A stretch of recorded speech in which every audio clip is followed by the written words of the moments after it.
Okay, here's the setting for the gospel. Jesus takes 3 of his favorite disciples, and they go up on a mountain. And then Jesus is changed before them. We call it transfiguration. In a sense, the true self of Jesus kind of radiates through.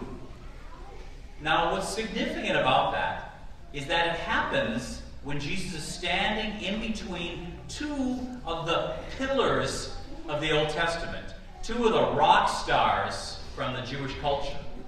You just heard it. One is Moses.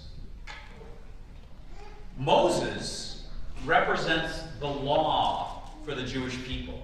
I mean, Moses is the one who got the 10 Commandments. Moses is the one who's trying to keep the people in order. And so Moses, many times they consider, is the law giver to the people.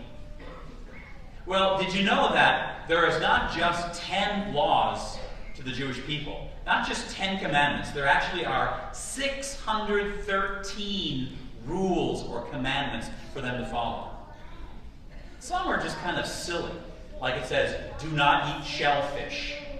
And then some are really heavy, like thou shalt not kill, like we hear in the commandments. But what happens sometimes is we get confused about the weightiness of all of them.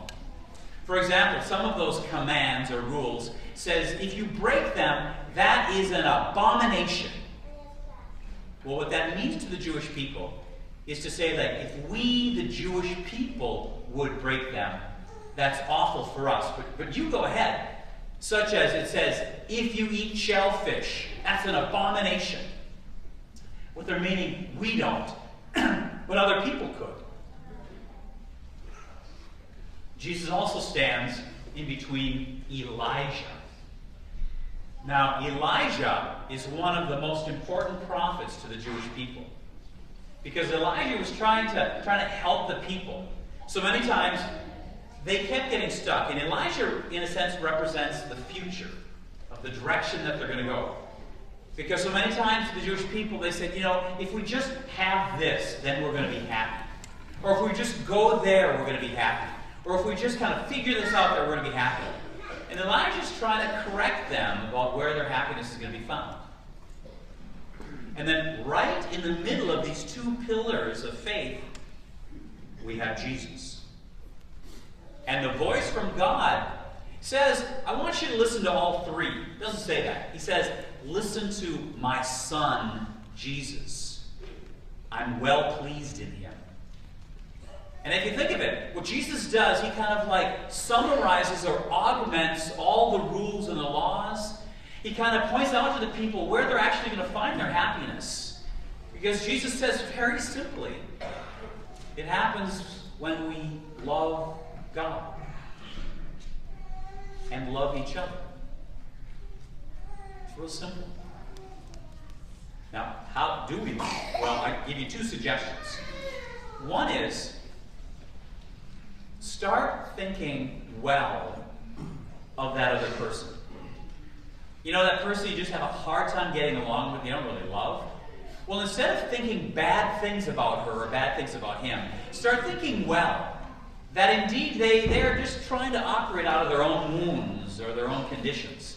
That they don't wake up in the morning and say, ooh, how can I make your life miserable? I'm going to do this. Because many times we keep thinking, oh, they're out to get me, they don't like me. Start changing that and start thinking that perhaps that's not the issue at all. That maybe they're just good people trying the best they can. Now this happens with those people in our lives at work or at school, but also even with a group of people. So many times we get stuck in this political debate because we think, well, that other group, they're terrible, they're awful, and they're out to get us. And it's not it at all. That everybody's trying their best with what they know. The funny thing happens is that we can also do that with God. That sometimes we think, oh, God is out to get me. Yep, God is there to punish me. And that's not how God is at all. We've got to start thinking differently. Start thinking well of God. That God has this wonderful plan for you, even if you can't figure it out. That God is not trying to get you back for something you did. But God has goodness for you. second way to grow in love is to be curious.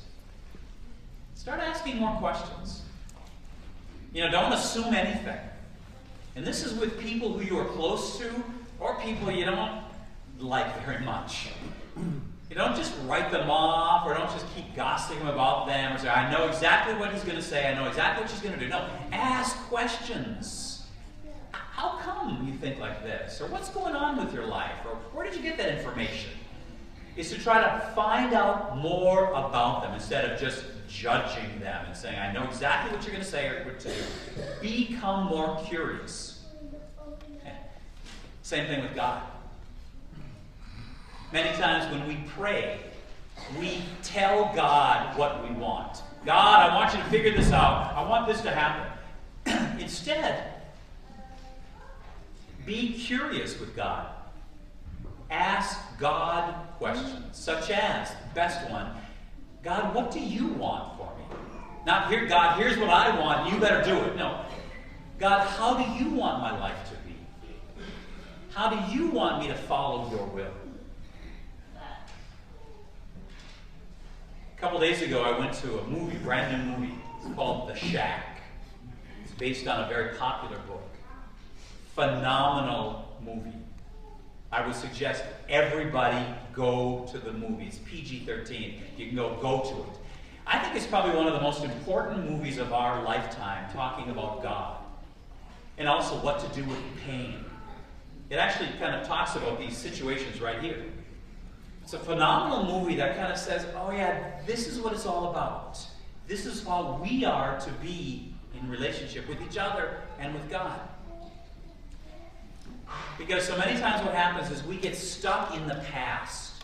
We think, oh, the rules say that I've got to do this, or I've got to start doing that. We think if I just follow the rules, then I'll earn God's trust and God's love. Or we start worrying about the future and say, oh, what am I going to happen? What's going to happen there? And how do I figure this out? And I'm so stressed about tomorrow and what's going to happen. And right in the middle of those, we have Jesus who is here right now in our present time. Not in the past, not in the future, right now. And the message Jesus gives, which is so simple,